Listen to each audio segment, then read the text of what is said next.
Hi friends! Today we're going to be talking all about vintage holiday die cuts. We're going to discuss the history of Beistle die cuts, Luhrs, and made in Germany die cuts. We'll also talk about how die cuts are made, how much they cost, why we love them, how to hang them up, that kind of stuff. So let's get to it. First, you're probably wondering, Emily, last week you were calling them Beistle die cuts. Why are you calling them Beistle? Well, that's because my comment on my last YouTube video, I learned that it's actually pronounced Beistle, and I wanted to be sure that was true, so I called the Beistle phone number because Beistle is still open today. And sure enough, it said, thank you for calling Beistle. And so now I know that's how you pronounce it. So what are vintage die cuts? They are generally made of paper, of like a type of cardstock material. There can also be made of cardboard or crepe paper to make like honeycomb patterns. They're generally holiday characters like Santa, or we'll have like Halloween items, Easter bunnies, that type of thing. They're normally 2D, but there are 3D versions. Like I said, like the honeycomb items, those are 3D. Also, the popular jointed die cuts, so these ones will actually move and you can adjust them. These ones are a little cooler and can be a little bit more expensive. So why exactly are they called die cuts? So there's this thing called a die, and that is a metal tool that is in the holiday shape that they want the die cut made. So it'll be in this type of shape. And then that metal tool will work almost like a cookie cutter and will push down into that cardstock and then will cut out this shape. So the die is cutting the object, hence the term die cut. Die cuts like this remind me so much of being in elementary school. I remember them being all over the windows and the walls. This one in particular says that it's from the Beistle company, made in the USA, 1977.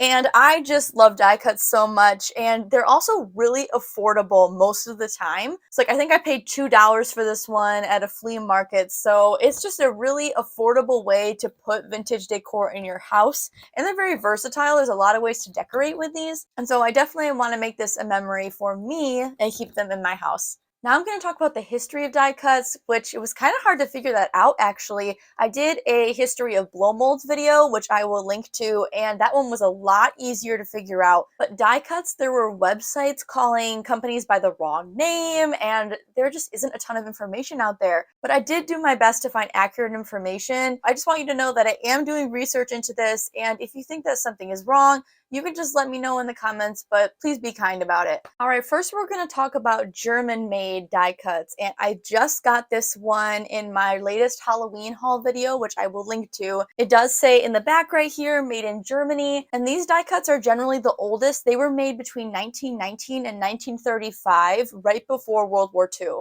When World War I ended, Germany was completely financially devastated, and companies like Woolworths saw an opportunity to hire people in Germany to create die cuts like this so then they could sell them inexpensively in their stores. And so they hired artisans in Germany to create these, and these are handmade. And they weren't made in like giant factories. According to this article that I read, which is from a Halloween curator, they were made like in people's homes or in tiny little office firms. So they made really small batches, so there weren't lots of quantities for them, so that's what makes them even more rare. I'll link to these on eBay, but they are quite expensive, so you can take a look at the prices. It says on the back 15 cents, and then it's also really cool because you can stand this one up. And this one also is a bit 3D, as you can see. It does stick out a bit. It's a lot different compared to the 2D ones that are really popular these days. These are the most expensive die cuts that I've come across. When I've looked at them on eBay, they can be upwards of $1,000. So yeah, die cuts can range from really affordable to insanely expensive, and you can still buy new die cuts to this day. Like I said, the Beistle company is still open, and you can still purchase reproduction ones online. They make new ones, but also they make like new vintage inspired ones, and those are really cute, so I will link to those below. This is a vintage Beistle die cut that I have that I love. So Beistle is an American company. They started in Pennsylvania in the 1900s, and they didn't start with die cuts at all. They started with making toys and fake plants and calendars. Later on, they partnered with Paper Novelty Company, and they started making these holiday die cuts that we know and love today. Some of their vintage die cuts can go all the way back to the 1920s, and the Halloween ones were the very first ones,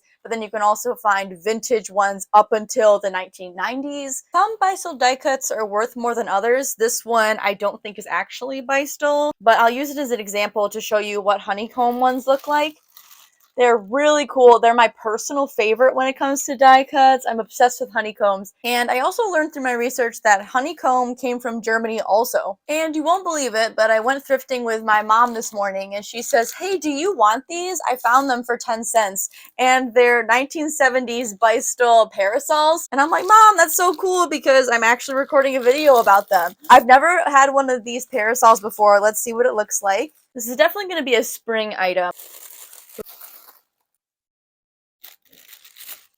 Okay, this is adorable. I love it. So cute. Probably for a baby shower or a wedding shower or a really giant margarita. But this is adorable and I think I'm going to decorate with these. She found me 2 yellow ones and an orange one. I have no idea if these are valuable or not. I would guess not because it doesn't belong to Halloween or Christmas, but I will link some below if I can find them.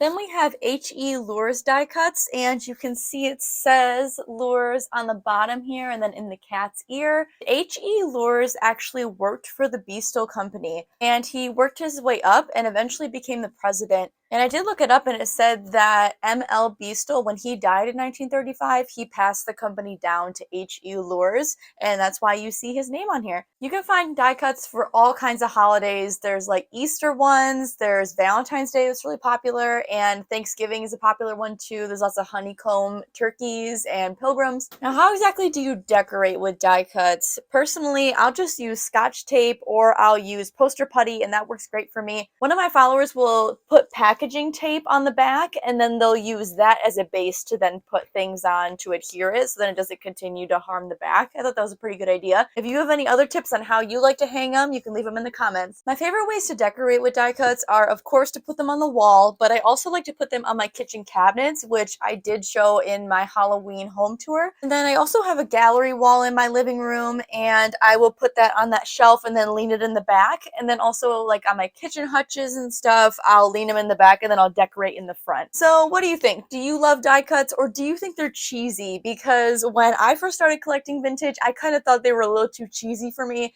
and they've really grown on me. I really love them now. So do you decorate with them? Let me know what you think. Thank you so much for watching my video. Bye, friends.